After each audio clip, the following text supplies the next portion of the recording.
Xalqdan çəkildi kənara. Yəni İslam'a nə zərbə gəlibsə adətən içdən gəlib mühüm zərbələr. Çünki Qədirxumda Allah bu sözü demişdi. Demişdi fələ təxşəhum. Sən o tərəfdən qorxma, bir dənə bu tərəfdən narahat ol. Vəxşəuni. Özündən, öz ətrafında olanlar, ayənin məğzi mənası budur da. Nə başına gəlirsə İslamın, yoxsa haqq əhli həmişə qalibdir. Haqq əhli həmişə qalibdir. Zahiri məğlubiyyətlərini içinə varsız görürsünüz ki, iman əhlinin müşkülü var.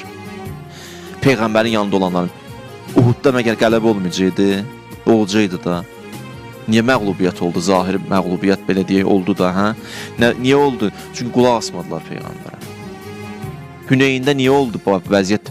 Dəyişirdi bir anlıq, sonradan birdən dəyişdi. Qarşıda artıq qələbə çalmaq aslında idi ki, gedin baxın surəyə deyir, Ə'əcəbətkum kəsrətukum. Özünüzlə çox öyündünüz deyənə Allah vurdu sizi. Gəlin Sıffeynə, Sıffeyndə qələbə var idi da. Qələbəyə yetişmişdilər də. Nə baş verdi? Baş verən baş verdi. Ki, Əmirül-Mominin yanında bəsirətsiz, marifdən uzaq düşmüş insanlar qılıncı gəldilər, tutdular ki, səni öldürəcək Malikədən qayıtsın.